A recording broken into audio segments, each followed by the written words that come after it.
Good evening. Welcome to What's Going On. My name is DeCarlo Sweeting, and my co-host for the day is George C. Missick. Mr. Mickey. How are things? What's going on with you?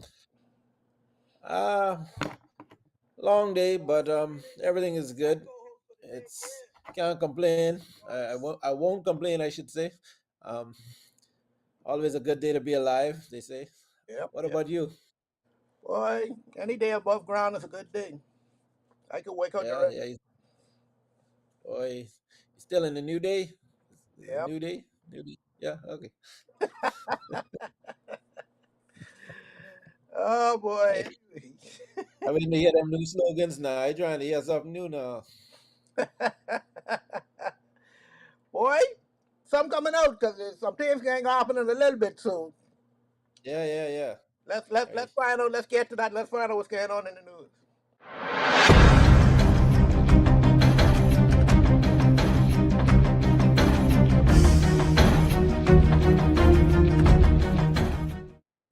Okay, so now first thing, school just started. And the Bahamas Union of Teachers president, Miss Belinda Wilson, say, hey, this getting rough now because the teachers in the class having problems with students who can't speak English. Now, I know if this is a new problem or this is a problem I was around a little while. I don't know, George. You got to tell me. I don't know when they didn't have this problem because I thought they had this problem a long time and nobody was checking. So Hmm. they need to tell me what this new problem is. I thought we'd have done had people who could speak, uh, should I say Creole? Would that be fair to say? I think so.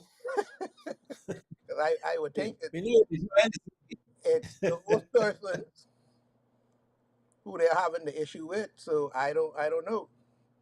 So if it is, then what is the government going to do? This has been going on a little bit too long now, and people tired of it. Hmm. You can't get your That's children in school, and I don't understand it. Maybe you could tell me. Maybe I know it's a legal thing. It's in our, I guess, constitution. I don't want to jump the gun and say, but you can't deny people education and health. So if you can't, how are you going to teach these children who can't speak English? Help me on this.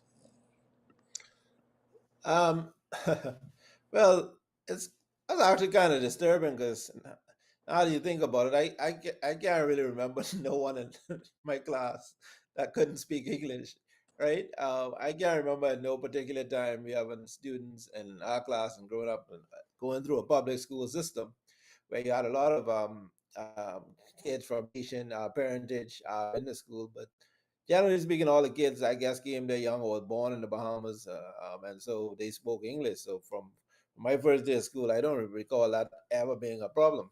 So it's troubling if now they're saying, like, what grades is she talking about? Where are these? Is it all grades, or you find it because it could mean that some of these kids are coming in new. If they're not speaking English and they're 10 or 12, that means they probably just reach, right? Because, kids pick up language very, very quickly. Like you have a lot of the older folks who may not get it, but little kids, they're like sponges. So they're going to pick up, especially if they're around children speaking English or whatever, they're going to pick up the language fairly quickly. So the fact that it sounds like a serious immigration problem. Now, yeah, you're right. You have a right. No kid should be left behind, and you have all these international treaties and institutions where a person's children should be. But I mean, it really applies to no child should be here illegally either, right? Like, so if you're here legally, meaning that you have either have some right through birth or one of your parents or your parents are the parents are on work permit. So all of these people who have kids who have parents who are in the country legally, etc., should have a right access to education. And so those are issues. So much illegal people, then you're really repatriating some of those people. But I don't know, maybe it's a numbers game. Is it cheaper to keep them, or is it cheaper to, to send them off? And I, like in the Turks and Caicos, for instance, I don't even know where the government stands on immigration, because it seems like you can't repatriate people fast enough. You send some people back out tomorrow, they back tomorrow, out today, they back tomorrow, right? So the rate at which and ease at which these persons get into the country is troubling as well. And you start to wonder whether it's really a revolving door. Like a lot of people, there's a lot of corruption. Like people are involved in very high places, and because I think it's too easy for some people to get in, to get documents, like almost legal documents or forged documents.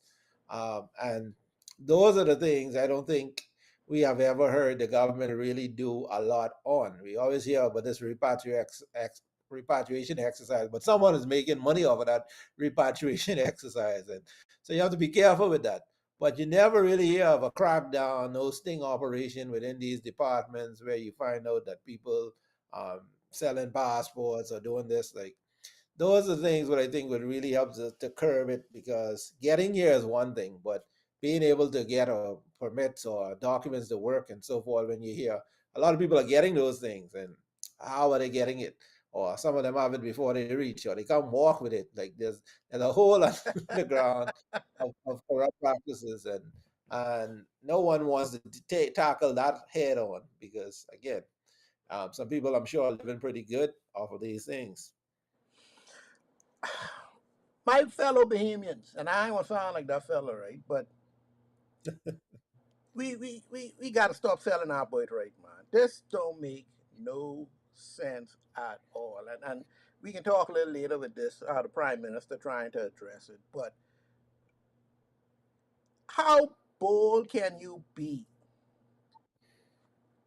to bring your child, dress them up in uniform, knowing they can't speak a lick, and maybe because you as a parent can't speak a lick of English, this is what you doing, and nobody could say anything about this or do anything about it.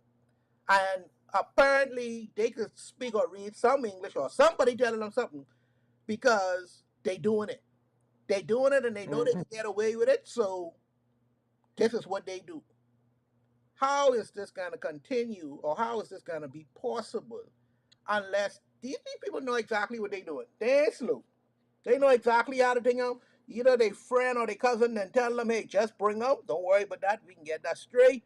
All of these things that happening and been happening for a very, very long time. And we sitting up here like we ain't know, or we can't see what's going on. Now, the president of the teachers union sound like she didn't fed up with it. It's a real toll on the Bahamian teachers or teachers in on hold because you don't know how to what the child is sitting there and they ain't know what going on. Right. Absolutely no idea what going on. How do you teach? You done having problems with the Bahamians there who can speak English and who know how to read and write, or barely know how to read and write. But now you got someone who don't know at all. This ain't fair. And they know this ain't fair. But how about I going to say put another school or another class together for them just to get them because I know you remember we had these classes. We had this thing going on in Cuba, and Hmm. Bahamians went over there for some schooling. The first year they had Right. to learn English. I mean Learn English. Spanish. Yeah. They had to learn Spanish. That's the first year they had to do Hmm. before they learn how to do anything else. Before class begins, first thing they had to do was learn Spanish. So they took a year off just to learn Spanish. Since you can't deny them, get them the first year, let them learn English. But all, I don't care how old they is, all got to learn the same way. Whether they from 5 to 15, put them in the class, let them learn English, and then try to add them into the school system because it ain't going to work like this. And I know eventually No, they catch on, but it ain't going to work like this, George. It's a big, it can. big turn around, and You're stressing the teachers out for no reason. So I don't know Mhm. what they can do, but that's my suggestion. Give them a year to learn English. When they just come, put them in the English learning class, whether they 5 or 15, and go from there. After they finish that first year, then they can start doing what they need to do. But don't put that stress on the teachers. The teachers got enough going on as it is. So I wouldn't do it to them. So that's Hmm. my suggestion to it.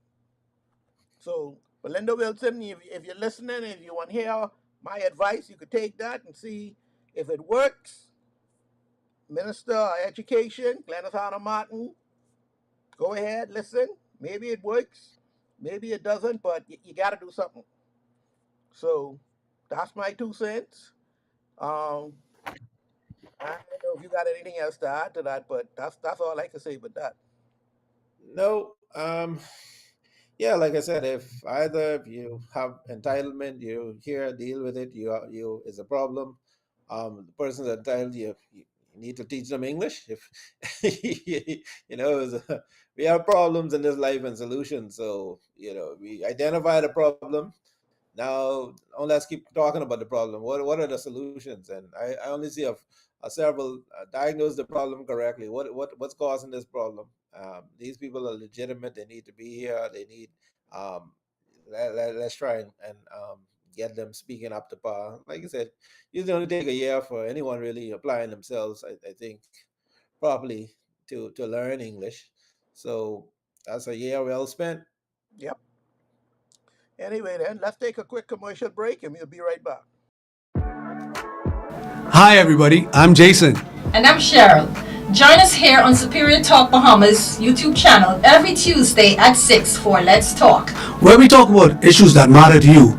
We try to come up with workable, practical solutions so we have more action and less talk. See you on Tuesday. And we're back. Got some sad news, George. The Honorable Vaughn Miller passed away last week. Vaughn Miller was 64 years old. Most of us know him from Zedness. He went on after that into politics. We started off with the Free National Movement.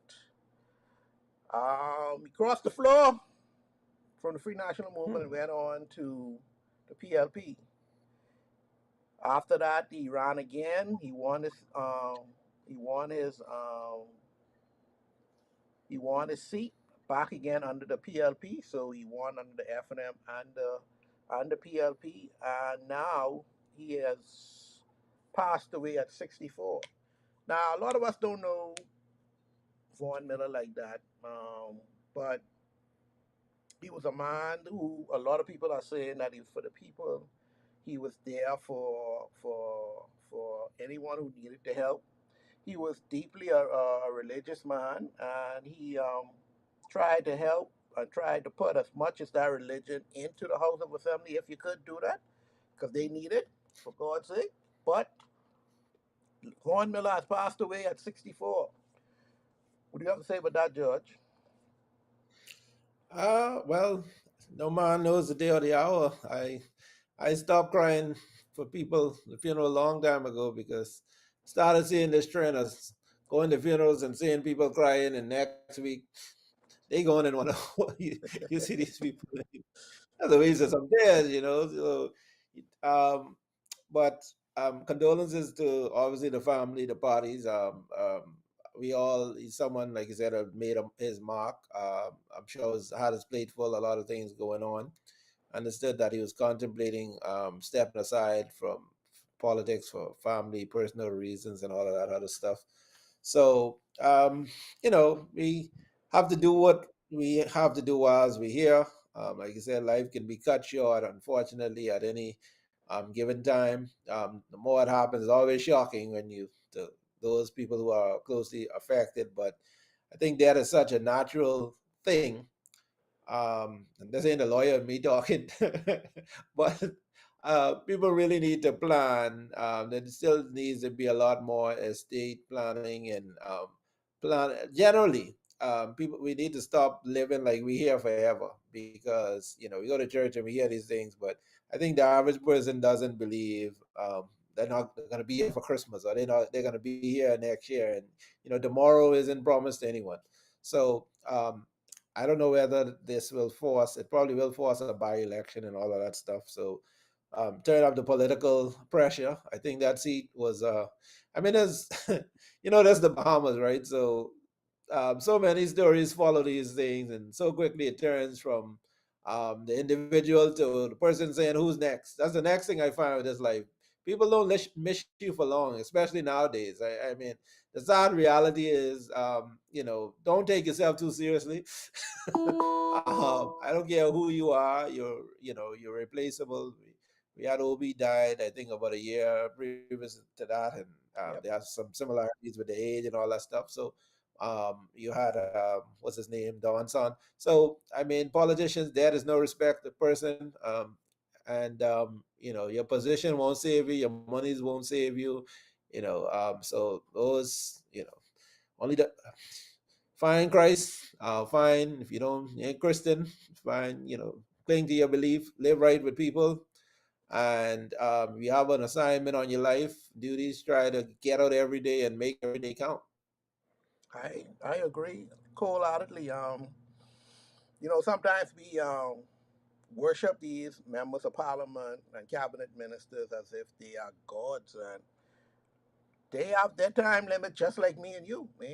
They ain't no special than me or you, and our time will be coming one day or the other. One Um, day. I'm trying to live my life to as nice as I can be to people. I think God wants us to help people. Um, Hmm. and I think any religion, I don't think there's no religion that is ups don't want you to help your other man, Yeah, your man. Yeah. sister, your brother. You need to find ways to be more outgoing, and if you gotta go into a special group, the Lions Club, Rotary, whatever it is, to go out into the community and help people, do what you got to do. Churches are always involved in the community. Go ahead and do that. Help your brother, Yep. man. There are many people out there who need your assistance, and I think any religion and all religion want us to help one another. So if you Yep. want to, that's right. That's just my friendly advice. So You can't give your time, put your hand in your pocket. yep, Give $1.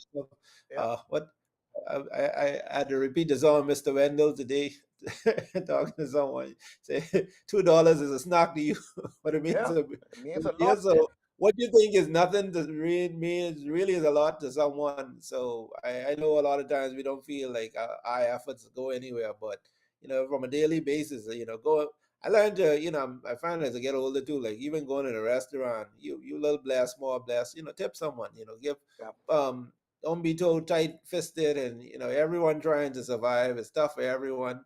This economy is tough, everything is bad, but sometimes you have a loaf of bread and someone don't have that loaf. So, yep. share your little, so share the little you have sometimes, and I think God, it will be multiplied back onto you. It's just how the universe works. You have to keep giving to receive. Okay. Let's just go on to another topic here now. The Department of Statistics report that unemployment went up. Now, but the Labor Department say, hey, hold on.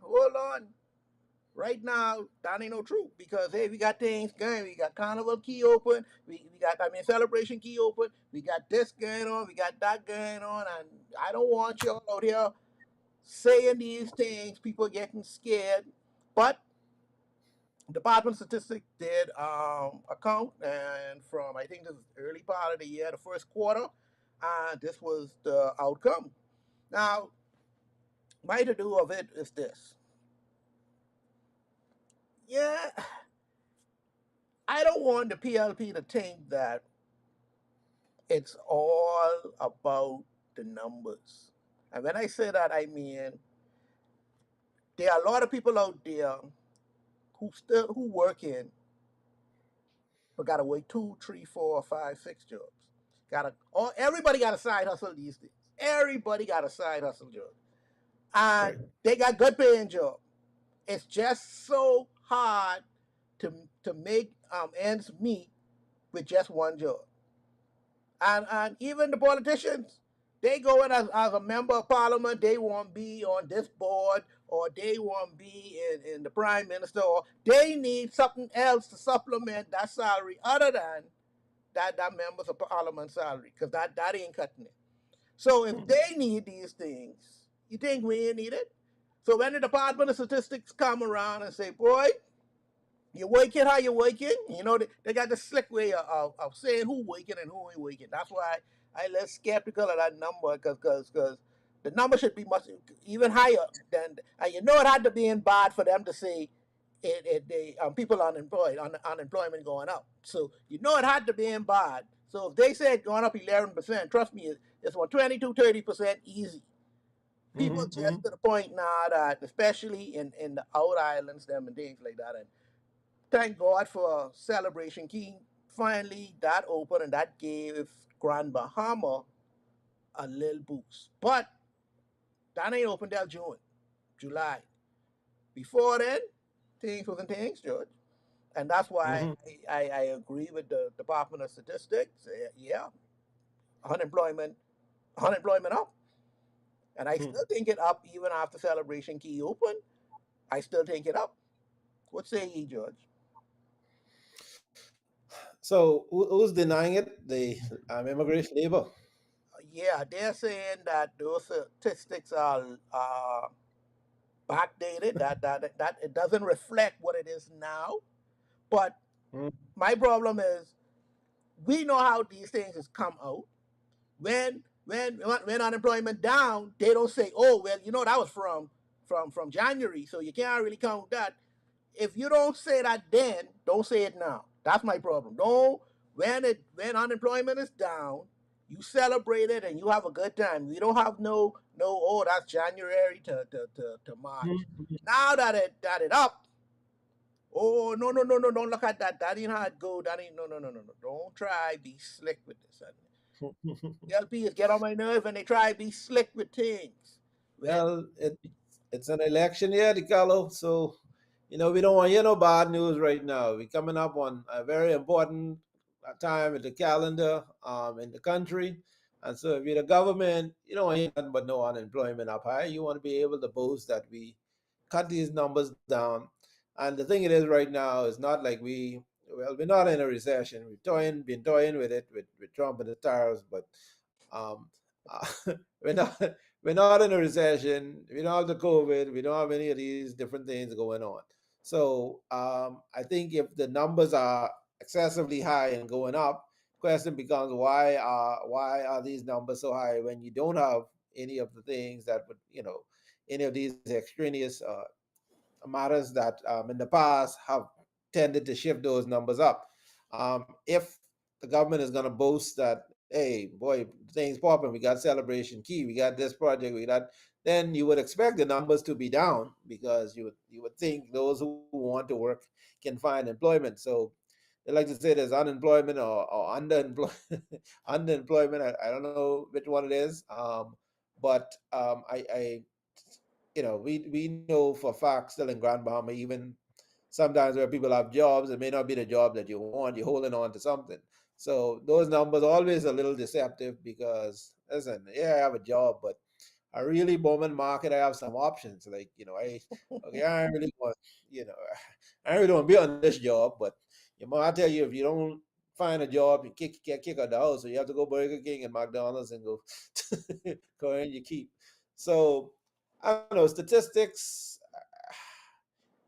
It's a funny thing there because I guess the statistic department will have to rely on labor for a lot of the numbers because the labor are the ones, unless you're doing, your census with people independently. So I think actually statistics should be a check on labor and any these some of these government departments because if you're getting the information from places that are self-serving, then it's good to have some checks and balances and say, yeah, you saying, it ain't raining outside, but I getting wet. This doesn't feel like rain, right? So So it's cause for concern if those two things are inconsistent, and I think it requires the public to take a closer look, because if you go on the street and do a poll or a straw poll a week and you find these numbers high and they telling you one thing, then someone lying, something a little fishy, something off. And so I hope that issue gets determined, because it's important to know where your unemployment is. I don't think some statistics you should really lie about. If it is that, then let's find a way to get those people working. Because if you lie about the problem, the solution you kick it becomes farther off in terms of finding the solution to this problem. So we have a problem. How can we fix this? What do we do about these people? Are these people entitled to more benefits? How can we assist those persons, like we said, until they find employment, or how do we create some more jobs? So it doesn't make sense to me really to be lying about certain statistics. Even if you have to try and find some excuses or reasons why your numbers are the liar, right? Come and tell me that, but don't try to skew the numbers in a way that can affect people more than just telling the truth. I agree. But like you say, it's coming on silly season, and we can talk about this a little later. But they got to watch their numbers. They got to do what they got to do. So this is what they expect. But let's take a commercial break, and we'll be right back. Yo, what's up, Bahamas? My name is Andrew Williams, aka Cat, And I'm your boy Mix. and we're representing Off the Bench, the number one talk sportcast in the Bahamas. In the world, my boy. My bad partner. So Yeah. we cover anything sports throughout the Bahamas. We cover our Bahamian athletes wherever they are, and they're making waves in sports. We cover them. Hey, just tune in. That's every Wednesday here on Superior Talk at 6 o'clock p.m. The number one talk show in the world. In the world, Craig. Yeah, we're back. Okay. Now, a week ago, Prime Minister Davis was in the UN, George, and he let them have it. So he tired of this now. Every year, every year, every year. I cannot. The Bahamas as a nation cannot take care or and accept any more Haitian. We are this limit. We full. The inn is full. There's no more beds. This is it. And he pleaded, and he pleaded to the UN, saying these bigger nations can do more. Y'all can do more than we can do. We can't just keep bringing them in because we ain't got no place for them. And when he said that to the point that, not to the point that one country must take them in, this country might take them in, but let's try go see what's going on in Haiti, and let's try clean this up. Because these big nations is half of the problem, is some of the reason why Haiti in the way it is right now. Yep. They had a couple of months ago, we had like what, but 100 defense force officers who went up there. Everybody sent some group of people up there. Probably it ended up with like 5,000 officers or whatever like that in the UN altogether. But that ain't keeping no peace. That ain't going in there doing no changes. I think, that's just me. Let's get everybody together. Let's get 50,000 soldiers in there. I talking about Rambo soldiers. We going in here, we coming to wreck shop. We cleaning up shop. Now, we can go in there, clean shop. What Ketchup? That's the fella name who in charge or whatever now. We got Barbecue. them. Yeah, barbecue. Okay, sorry. So if y'all could go get Bin Laden, y'all can't go get barbecue? Come on, man. Come on, man. Just because you know oil there, that's why y'all ain't going there. You know oil there, I ain't got nothing to do. Y'all ain't want no banana. Y'all ain't want no plantain. All them good food and things was come out of Haiti. We could get some of them things. Let's try regularize these places so these people could have some pride on themselves. That not just pride, but the people want to live just like me and you. They want to live too, and then people love Haiti. They want to be there in Haiti, but it's just bad, George. It's just bad. You sure some of them? Yeah. Huh? You sure some of them won't be there? But in the state that it is, no, I wouldn't want to be there either. If I was there, I wouldn't want to be there. But what you want them to do? What you think with that, George? What would you think with the prime minister telling them, "Come on, man, let's do better"? Well, um, it goes back to what we spoke about earlier. We say this, we seem to talk with just forked tongues sometimes. And the thing is, we've benefited a lot from the Haitians coming and labor, cheap labor, and all these different things. And now the whole other thing is human trafficking and all these. There's a lot of things that countries benefit from sometimes from immigration till it becomes a problem. It's trade off. Yes, the taxing our reserves, but yeah, I get my thing cheaper. I can get cheaper labor. Everyone get a plate or they get a construction job. Nobody want to work. So so we find someone else. We could put this is a slave system. We can find someone to work cheaper and what. So you have that, and you have other people looking for a little boot thing or whatever. So you have all kind of reasons why immigration. So as I said, it doesn't seem like it seems like we in this revolving door, this hamster wheel of sending people, deporting, they come back, we send them again, right? So there's big, heavy, hefty budget every year of sending people off.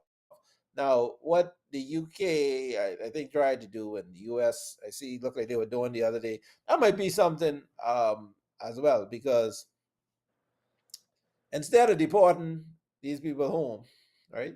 Stay with me here. It sounds interesting. Go ahead. Go ahead.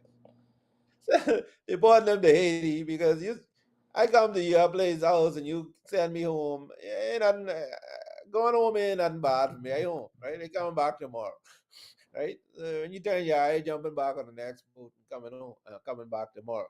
So what they start doing in some of these countries is okay. You all want to go someplace you don't like it home. You want to come here. We don't want you here, but you know what? We know some places that want you all. So you have Rwanda and these African countries that I guess they're looking for labor and whatnot else. Sanctuary cities. Um, the U.S. I'm just looking at an article where they send some people to Rwanda. They starting to do these migrants. So you see, the U.S. even ain't sending you home no more because they realize you don't want to stay home. You right? If I send you someplace where they can make sure you don't, it's harder for you to get back to me, right? And there's, there's, there's two things.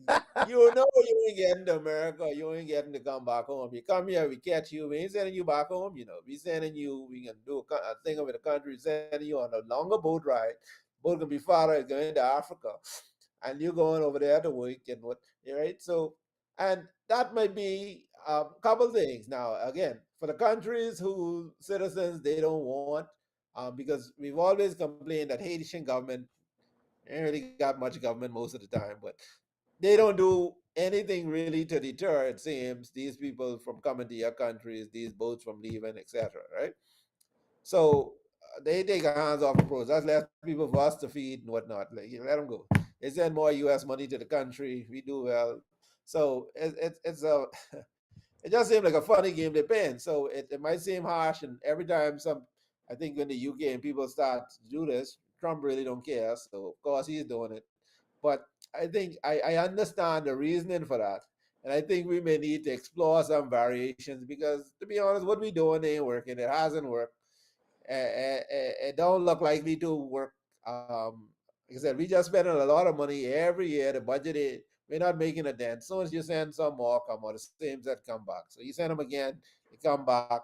And so at what point, like you say, you do the same thing over and over, it's insanity. So it's just this whole revolt. So I need some new ideas on immigration. Again, where all these young, budding politicians, these smart people who get educated and whatnot, we need some people who think outside the box, who could come with some creative ways. Don't just tell me, oh yeah, we're going to round up some more, we're going to knock down some houses and what. How long it takes these? You see the houses people building, it take long for them to throw them back. so, so let's find solutions that can lead to some improvement in the situation, not just making more work for ourselves next week. Another minister of immigration got to come deal with the same problem every 4 or 5 years.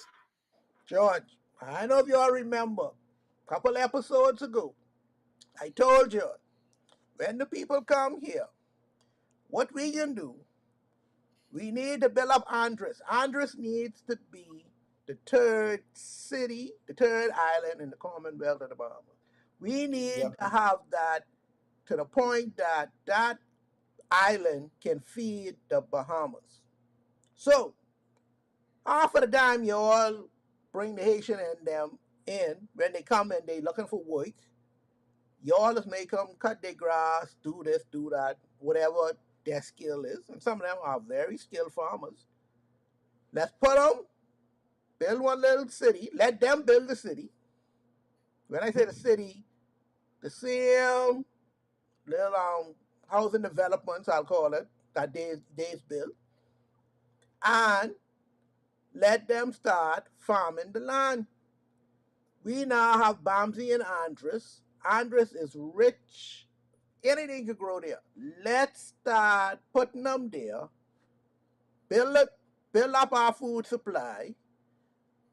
Kill two birds with one stone. Because like you said, they gone and they coming back. They gone and they coming back. Some will slip through the cracks, and we ain't gonna never find them. So whoever we find, you ain't going back to Haiti. You're going to Andres. You're going to Andres, and you can start making food. You can start planting food. You can start building up that place that we could now supply ourselves with food if anything happens in wherever these. Because, like you say, these tariffs, them and thing getting out of control now. I know what's going on. So new ideas we need. I say you got to use that. I say brilliant, but I'm just saying, you know, Come with something. huh? Come with something new or something Yeah, different. you can't do the same thing. Either we can do that or we can send them back to Rwanda. I don't know, but you got to do something because Yeah. this ain't it. Plain and simple as that. The people want work. They can work. You know, you Yeah. feed them. They got a roof over their head. They can work, and if they work for X amount of time, you put in this thing up. This is the contract. If you be here for X amount of time, you behave yourself. You don't try to slip off to this place or that place. We can give you citizenship at the end of the day. Nah, we ain't really got to do it, but we can tell them that. But Yeah. it's something now they could look forward to. Now, the bad part about it, you got to know how to regulate this because when they get word of this, they calling everybody. Oh, they give me work, they give me house. Come on over. But sometimes this is what countries do. Look Yeah. in California, the railroads down that was built in especially in San Francisco, they had the Chinese people there, slave Yeah. straight through. People don't know this, but Chinatown in San Francisco, why that's Chinatown is when the railroad stopped, the jobs stopped, that's where the people stop. All the Hmm. Chinese them, that's where they live because they ain't had no more work. They ain't had Hmm. nothing else to do. We done here. They build up the place. Now you go there, you go Chinatown in San Francisco now. That's a booming economy. You Hmm. can't keep on doing the same foolishness, getting the same results and saying this working. No. I ain't putting No. you on Bahamas here no more. You're going on the mailboat and you're going to Andres. And we can work this out. That's it. Yeah. Yeah. Yeah. You gotta work. You work. You do that for 15, 20 years. You might consider some status or something. But yeah. Yeah. Yeah. You put Yeah. Yeah. guess what, George? You put the Yeah. after you done build, you put the schools them there. If you want to call the place Little Haiti or Little Port-au-Prince, whatever you I don't care. Countries, our forefathers went. I have family members that went to Miami and helped build up homestead. They still there right now to this day. And they was there back in the day. We used to call that the contract. They Yeah. go away on the contract. When the contract over there, they come back home. They stay right there. And this is what we have to do. This has been going on for years and years and years, decades upon decades. Why stress yourself out? Because Bahamians ain't farming. I might as well let you know they're digging up nothing. So Nope. you need the laborers. Get the laborers, stay there. That's just Hey, the my next thing tips. next thing we need to do is enforce some of these laws. No, you come in here to you can't be practicing no funny religion and different Oh things. no no You no no find no, no. Yeah yeah do yeah. them things you come on, you get So you have to abide by the house rules. If you want to stay, you have to Yep. comport yourself a certain way. If you find out these things, you gotta go. And you know, I don't know. We need to get there sooner rather than later. Everywhere in the world now seems to have big problems with immigration, Hmm. and it's to the point. It causes all kind of social issues and everything. We get to understand that people been moving up, like you say, Bahamians went and migrated and stuff. But yeah, you want people come, you want, and then you start to get this different shift, and a lot of criminals, like Trump say, all the criminals coming in, right? You have people who come and start family trying to make a difference. So you have to enforce these codes and these laws and make sure whoever come into your country that they are subscribing, they support, abiding by your rules. When in Rome do as the Romans do. They want to be Bahamian. They want to, and we've had a lot of people Bahamians. That's how the Bahamas grew, from different countries who all are Bahamians now, and all like we sit down. You can see it's all the same people. We Yeah. different people, but we all one because we all humans. But you can have these are doing what they want over here and that one over there, and everyone coming setting up their own shop, and they no. Well, we gave what's going on. Gave you all some advice. If you want to take it, take it. If not, we'll be back next year doing the same thing. Let's take a quick commercial break, and we'll be right back. You asked and I delivered. Island Ish is back. The podcast you guys have known to love, to like to call in, to like to interact with. We are officially back. For the ones that don't know me, this is your girl Yams. Hearing me on Mix 102.1 FM or your favorite TGF_Yams.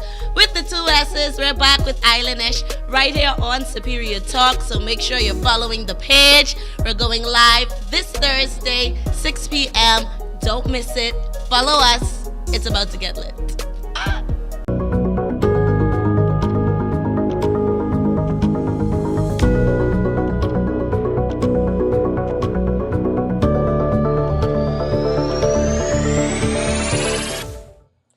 Today's question, George. Now we was talking earlier about um, the passing of MP Vaughn Miller, and you were starting to get into it, and the F&M say, "Hey, why we going to go do a by-election? Election couple months away next year. Let's just Hmm. do a general election one time. Let the chips fall where they may. The hell with this by-election. Let's go for it." Because constitutionally, I think it's what, 60, 90 days after the person died, um, you got to have the by-election to fill that minister, that member of parliament post. We say we ain't got no money. Well, the PLP say next year we can have plenty of money. We can be in the surplus. But next year ain't reaching. So Michael Bentard from the FNM say, we ain't want no by-election. Let's do the whole thing one time. What you think Yeah. about that, Judge? I think this close to an election, I think it's prudent. I mean,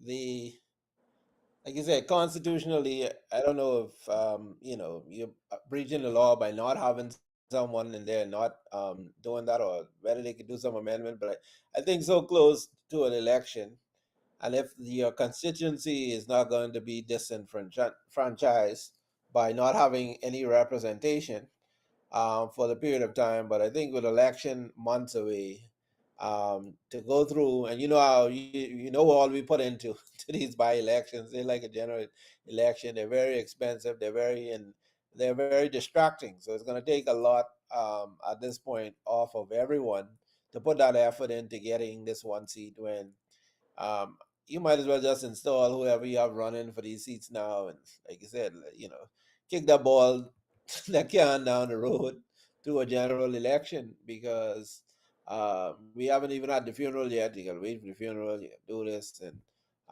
so I think if legally that can be done, it does sound like a prudent and sensible thing to do.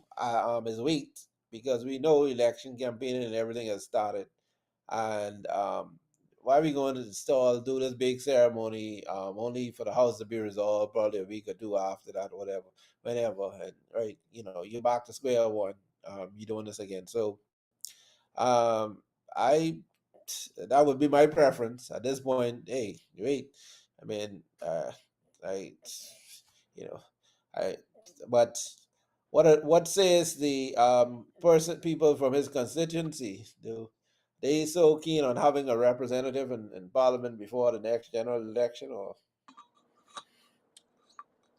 Like the government here. Now, I look at it like this. I think the present government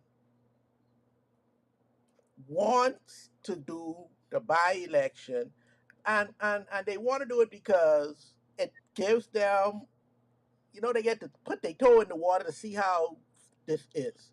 yeah, Have but we done? that could backfire. That could Yeah, backfire. yeah, but I still need to know through this by-election how I really stand. Am I really as good as I think I am? Or are the Mm, people really frustrated with me? They ain't saying nothing. Because election time is power time for the people.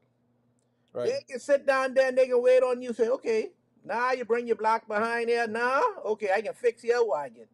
And this is what's gonna happen. And I Yeah. think if I'm the PLP, as much as I used to say, and I said this months ago, I think election can be in October or November. I agree with you 100%. It make no sense spending money twice on the same thing. But No. if I'm the PLP, I don't know where I stand. This by-election is a good way to find out where I stand. And this ain't my money, this is the government money. I don't care. I really don't care about that. I need to know where I stand, and I need to know if I need to put my foot on the gas after this by-election, or I need to ease up and just relax because we got this. But I have to find the temperature of this water because I don't know if it's hot or cold, and I need to know. So if I'm the PLP, by-election. I need to find out what's going on. I have to find out if these people love me or not. Have I done enough? And they got to look at their record, and that's what they're doing now, right? Trying to tell people this is what they do and all these things. But unfortunately, a lot of the things that they do, and I say they ain't doing nothing, but a lot of the things they have done recently ain't touching the people. Ain't touching Right. the people. They they they they all that low lying fruit that they grab that minutes just leave. And that's all it was. Minutes just leave the low lying fruit, like letting people out to go outside. Let people go to the food store. Little simple things that the people were so happy for, Yeah. they give to them.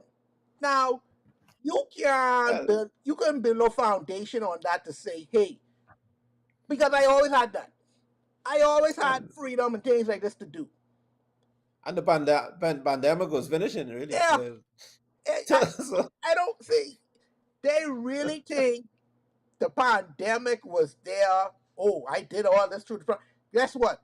If the FNM, the COI, the DNA, if any one of them was in power and the world opened up, everything would have gone back up. Tourism yep. at its highest since 2019.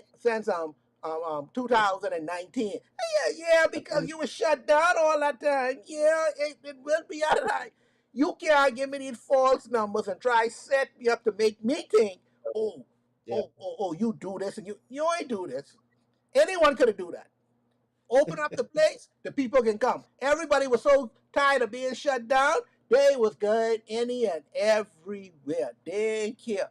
So you ain't do that much in the beginning because it was just not just low lying fruit. Just open up the place. So if I was the PLP, I got to test the water. Did I do a really good job or not? So I doing the by-election. Yep. So the general election, if I do the by-election, then the general election comes. Am I ready? Because ain't nobody really, everybody picking. Oh, I can do my candidates in January, or I can do something. What for? If I's a candidate right now, I need to be on the road right now. What you Yep. holding me up for with these things, man? I need to hit this road.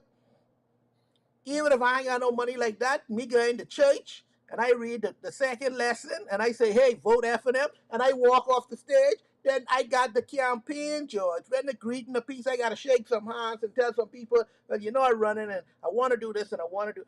I need to get a head start because I got the money with the PLP got. The COI didn't need all the people. They ready to go. I don't know what See, Brave I waiting on. they ain't skipping no election. No, you got to be ready to go.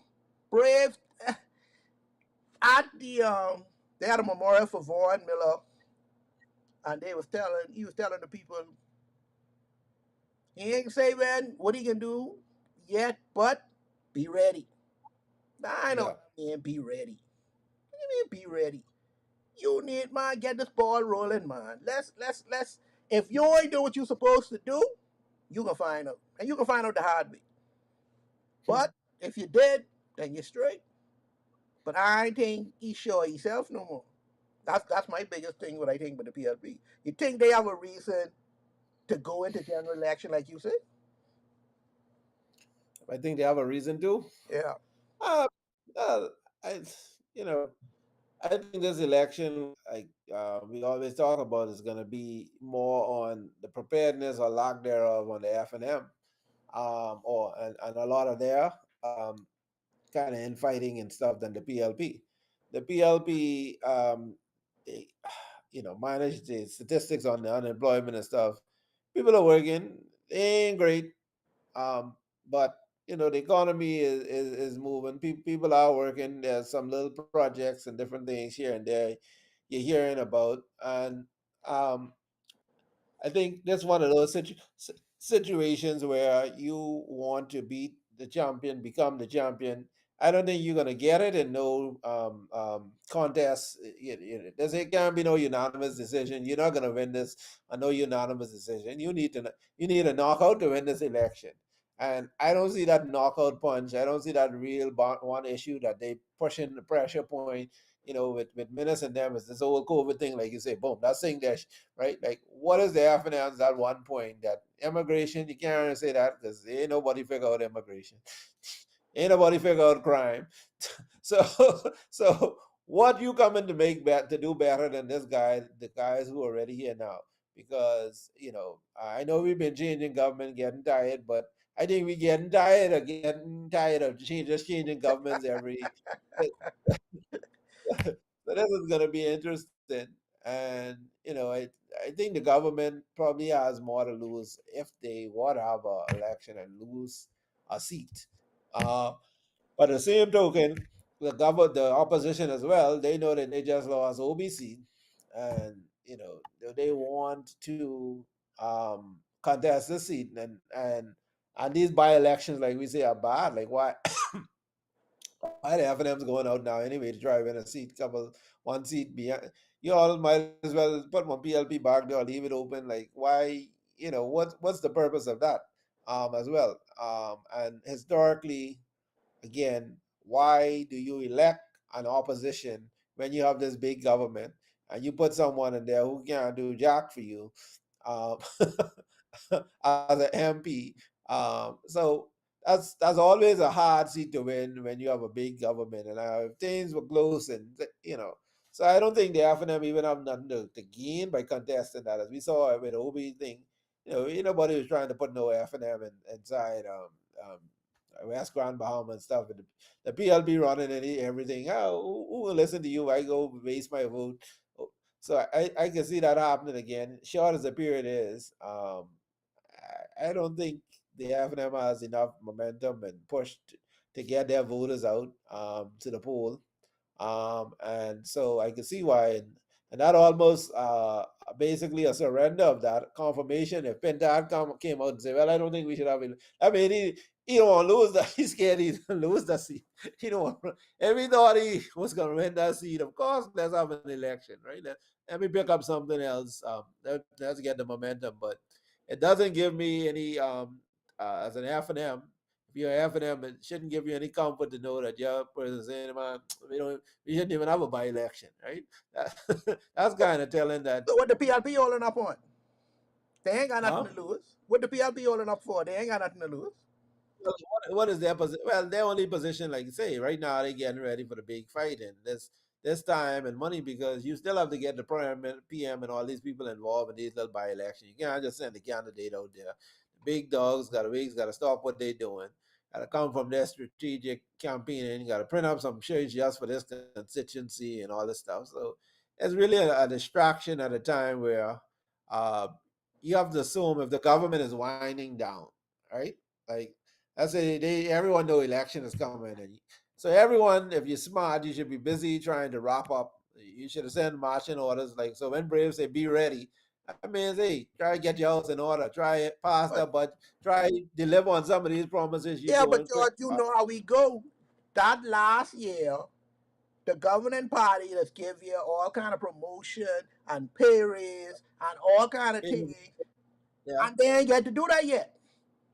See, exactly. So I could do that and in the next 4 to 5 months, but I only got 2 months to do this. I yeah, can't do that. So I got to go for the generally. I got to do the by election to buy me some time to go do these other little things what I used to do just no, before. that's not going to buy you time because remember that's taking time you already don't have because now you already push up against the clock. This election, I'm not sure exactly when the election have to be by, but it's already a short window. I'm sure that the prime minister is looking at when he can drop this election in. So you have Christmas coming up. It's not going to be this year anymore because again, it's kind of running to you're not into October, right? So November, December, ain't calling it now to have no election around Christmas time. I doubt it. So you're looking at next year, January. Everybody got to come from the holidays and blah blah blah. So I think February, the earliest, maybe March, depending on how soon That's Easter time. You can't do it in that kind of time. So you got to wait till after Easter. well, it's gonna be whatever it is. It's gonna be hard if you try to put place a by election into that now because, like I said, there's wrap up time, there's planning time for all of these things. There's a lot. I'm sure there's a small window. You don't have a year to play with this now. You have a shorter period of time, and now to go use resources and time to put into a by election, boy, I that's that's a bad timing. Well, George say go for the general election. I say go for the buy because I got to test the waters, George. I got to know what's going on. I got to know how much I can bribe these people with for next year. So I can test the water. Too bad. That's the government money. That's the people's money. I ain't checking for all of that. So that's just me. So we'll find out what happens in a little bit. So we'll go from there. But let's find out who our Bongi today is.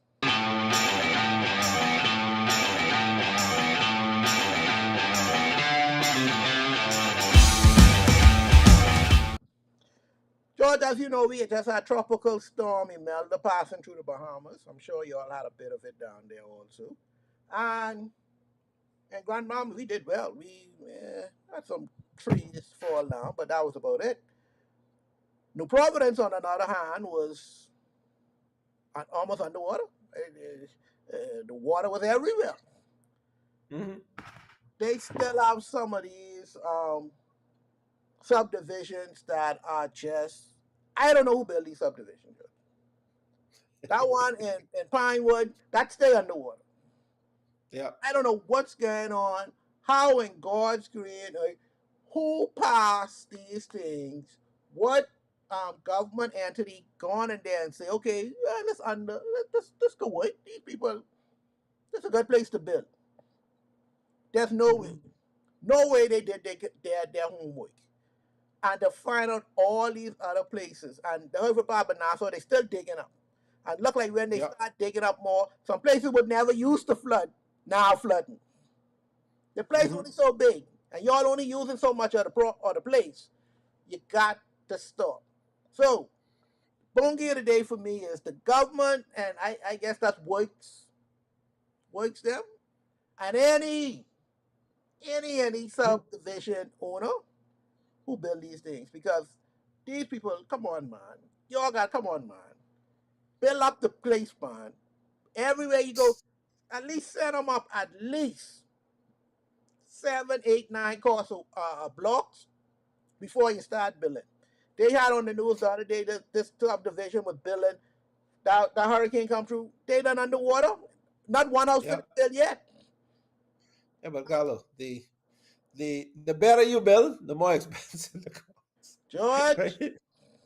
So you say, So so the hell with the people. people people, yeah, but the people want low cost home. Now you tell them your house costs for 300,000, $400,000, they tell you that ain't low George, cost. they want low cost home, not low rising homes. Where they want no house with low down in the ground.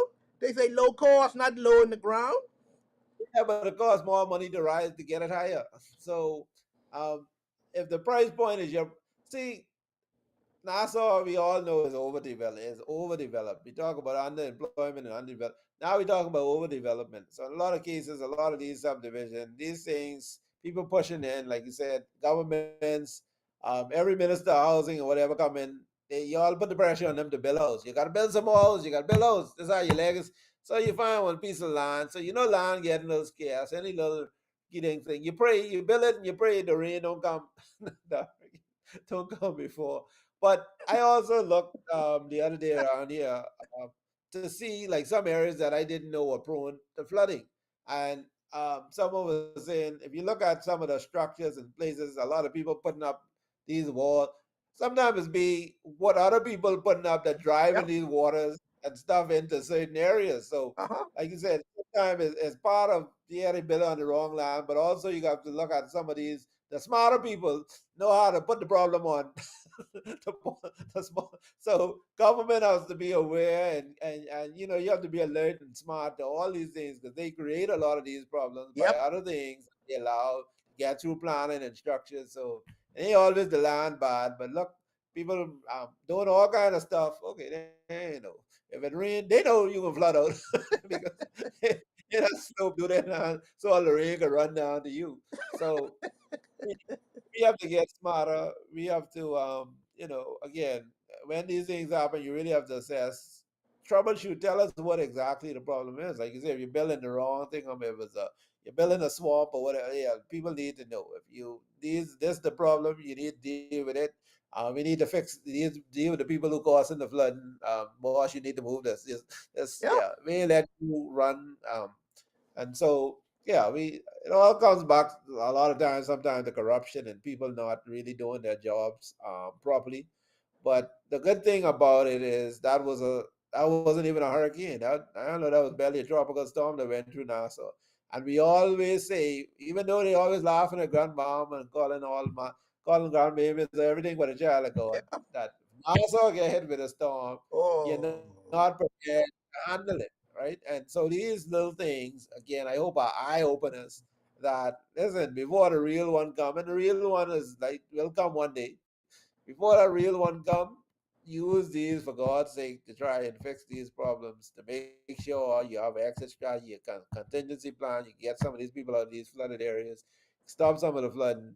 Don't sleep on it because this is the warning. The warning usually comes the calm before the storm. So, like I say, and I don't want Nassau to get hit because when Nassau get hit, all of us can suffer, George. Because they only can be checking for Nassau. Anything else what got to happen, anything else, you can't find no one to write off nothing to Hey, help nothing with nothing. when we had they send all the money to NASA. So They just check for so imagine. so I scared for a lot of things. But my bungie today, Ministry of Works and Planning, I know all those developers who know they gonna build these things in low lying swamp, or gonna build up the swamp up high and put them other people in the valley. Come on, man. Y'all gotta do better, man. So there's my Trust me. bungie today. Uh, that's it for us today, George. Want to thank everybody for watching. We also have a list of shows that come on through the week on Superior Talk. I want y'all to always remember to like and subscribe to each one of the shows. On Monday, there's Sword Sharpeners at 6 p.m. Tuesday, there's Let's Talk. And at 8 p.m., what's going on? Wednesday, we got Off the Bench, the Bahamas' biggest podcast sports show. On Thursday, we have Islandish. So remember to watch all at 6 p.m. Watch, like, and I want to thank you all for watching and helping us through this. Remember, we need y'all. I want to thank everyone who subscribed to the channel. We're now over 1,000 subscribers. Thank you all. And I want to thank you for watching. And see y'all next week when me and George tell you what's going on.